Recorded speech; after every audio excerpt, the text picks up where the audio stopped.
Why does Capricorn feel alone in a full room? You have known this feeling for as long as you can remember. The kind of solitude that does not ease when the room fills, that does not lift when the conversation turns toward you, that does not soften when the people you love are standing right beside you. It is not shyness. It is not introversion. It is not the ordinary distance of a person who has not yet learned to talk. You can talk. You can host. You can hold the room. And still, when the night closes and you walk back to wherever you sleep, you carry the feeling that the room you just left did not actually reach you. Tonight I am going to tell you why. Most explanations of Capricorn loneliness are wrong. They treat the distance as a problem to be solved. It is not a problem. It is the architecture. I am going to show you the architecture in the older astrology, and you will recognize yourself immediately because you have been living inside this geometry your whole life. The popular explanations start by calling you introverted. They say you are reserved, that you do not let people in, that you take a long time to trust. These are descriptions of the surface, accurate enough, but they do not answer the question. The question is not why you take long to trust. The question is why, after you trust, after you let the right people in, after the room is full of people who genuinely care about you and whom you genuinely care about, why the distance does not close. The distance does not close even when the failure has been fixed. The distance does not close even when the trust has been built. That cannot be introversion. Introversion explains the gate. It does not explain the corridor behind the gate. The next set of explanations says you are too busy carrying responsibilities to be present. You are the one who runs the family, runs the team, runs the household, and so you never really arrive in the room because some part of you is always managing the room. This is closer, but it still misses the inner experience. The truth from inside is that even when you set the responsibilities down, even on the rare evening when nothing is pressing and no one needs anything, the distance is still there. You can be on vacation in a circle of friends who love you with no obligation pulling on you, and the room still does not reach all the way to where you actually live. The popular explanations cannot reach you because they are looking at the wrong part of the structure. They are looking at the door of the room. The door is not the issue. The issue is the corridor that runs from the room to where you stand. And the corridor is longer for you than for other signs. And it is longer not because anyone made it longer, but because the corridor itself is the shape of how Saturn placed you in the world. To see this clearly, we have to go to one of the oldest layers of astrology, the Hellenistic tradition, which preceded modern popular astrology by about 2,000 years, and which had a very precise understanding of how Saturn operates inside a chart. In Hellenistic astrology, there is a concept called sect. Sect is the most foundational division in the chart, more foundational than signs, more foundational than houses. Sect divides every birth chart into two camps based on a single fact. Was the person born during the day or during the night? A day chart is one in which the sun is above the horizon at the moment of birth. A night chart is one in which the sun is below. Every planet in your chart belongs to one of these two sects, diurnal or nocturnal. And a planet's expression in your life depends heavily on whether it agrees or disagrees with the sect of your chart. This is not a small refinement. This is the master key the older astrologers used before they read anything else. Saturn in Hellenistic astrology is the diurnal greater malefic. Saturn is at home in a day chart, and Saturn is more difficult, colder, harsher, more isolating in a night chart. But the deeper point is this: regardless of which sect your chart is, Saturn always carries a particular quality that the Hellenistic tradition named precisely. They called Saturn the planet of separation, the planet of distance, the planet that places a person at a remove from the immediate sensual life of the room. Where Jupiter expands the person outward into community, Saturn contracts the person inward into structure. Where Venus draws the person into intimacy, Saturn holds the person at the threshold from which intimacy can be observed. Saturn is not antisocial. Saturn is at a distance. You are Capricorn. You are ruled by Saturn. Saturn placed in you as the architecture of your identity, the operation it carries everywhere it goes, the operation of distance. Not as a wound, not as a failure of attachment, as the structural posture from which a Saturn-ruled person looks at the world. The room is full. The room is warm. The room is good. And you stand a certain measured distance back from the room because that distance is where you were placed by design before you arrived. What I am giving you here is the architecture of why the distance exists at all. The Hellenistic sect mechanics by which Saturn places its native at a structural remove from the immediate room. Knowing why the distance is there is awareness. Knowing the exact windows of your life when the distance widens further, and the windows when it draws closer to the room, is power, because it allows you to enter the close seasons fully and to hold steady in the wider seasons without mistaking the widening for personal failure. That timing, by week and by year and by decade, is what I track on the Patreon. The foundation tier maps the weekly mechanics of when Saturn's distance amplifies and when it eases. The inner circle tier breaks the rhythm down by your decade, because the distance configures differently in your 20s, your 30s, your 40s, and your 50s. Now that you have the sect frame, you will see this same distance operating in places you may not have connected to loneliness at all.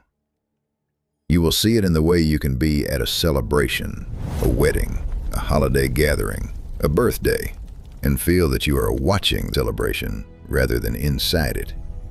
Not because you are bored, not because you do not love the people, but because some quiet part of you is doing what Saturn natives have always done at gatherings.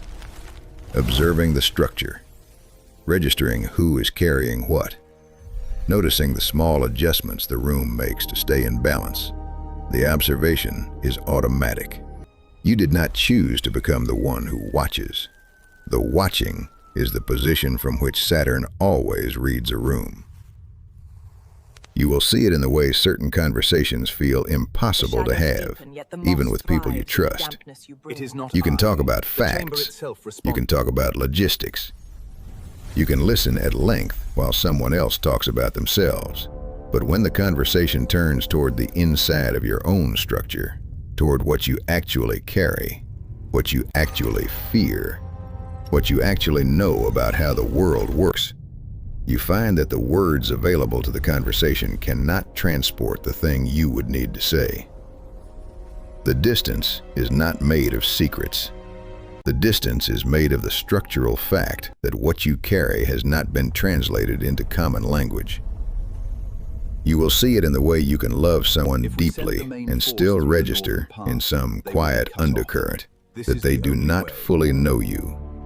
They know what you say, they know what you do, they know your patterns, and there is still a layer further in that they have not entered.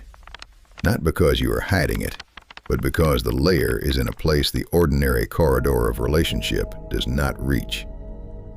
The people who reach that layer are rare, and even with them, you know that the reach is partial. What you have called your loneliness has been the steady awareness that the corridor between the room and you is longer than the room thinks. This is not a verdict on the room. The room is doing the work the room knows how to do. This is a description of the geometry. Saturn placed your seat further back from the firelight than the seats of the lighter signs, because the distance is where the architectural work of your life is done. From the close seats, you can warm yourself. From the further seat where Saturn placed you, you can see the whole room. Place your hand on your chest, Capricorn. Feel the space behind your sternum, the space inside the ribs, where the breath gathers before it leaves you. Feel where the muscles around that space are tighter than they should be, where they have been holding a held breath posture you did not consciously assume, but that has become the shape of your chest. That tightness is the loneliness registered in your tissue. Your chest has been the keeping place. The medical name for the space is the thoracic cavity, the cavity of carrying. And that is exactly what it has been doing your whole life, carrying the held breath of standing at a distance and not setting the distance down. This is not loneliness as failure.